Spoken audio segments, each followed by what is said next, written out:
13 जरासंध का वध। जरासंध का वध।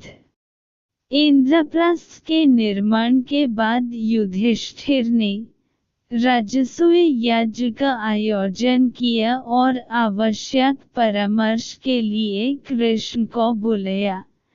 कृष्ण इंद्रप्रस्थ आए और उन्होंने राजसूय यज्ञ के आयोजन का समर्थन किया, लेकिन उन्होंने युधिष्ठिर से कहा कि पहले अत्याचारी राजाओं और उनकी सत्ता को नष्ट किया जाए, तभी राजसूय यज्ञ का महत्व रहेगा और देश विदेश में प्रसिद्धि होगी।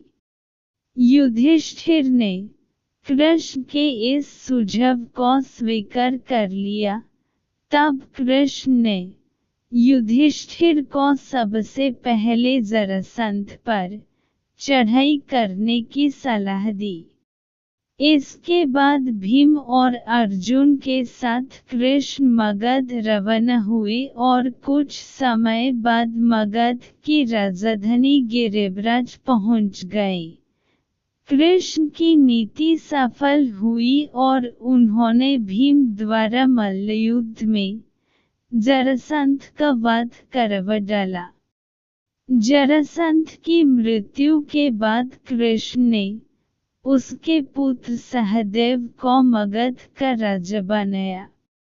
फिर उन्होंने गिरिब्राज के बंदीगृह में बंद सभी राजाओं को मुक्त किया और इस प्रकार कृष्ण ने जरासंध जैसे क्रूर शासक का अंत कर बंदी राजाओं को उनका राज्य पुनः लौटाकर खूब यश पाया।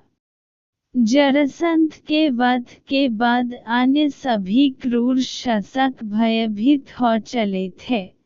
पांडवों ने सभी को झुकने पर विवश कर दिया और इस तरह इंद्रप्रस्थ का राज्य विस्तार हुआ।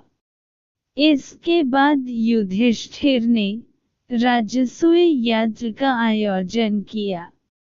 यज्ञ में युधिष्ठिर ने भगवान वेदव्यास, भरद्वाज, सुनतु, गौतम, असित, वशिष्ठ, च्यवन, कण्डव, मैत्रेय, कवश, जित, विश्वामित्र, वामदेव, सुमति, जैमिन, क्रतु, पेल, पराशर, गर्ग, वैशंपायन, अथर्वा, कश्यप, धौम्य, परशुराम, शुक्राचार्य, असुरी, वितहोत्र, मधुद्वंदा, वीरसेन, अकृतावरण आदि सभी को आमंत्रित किया।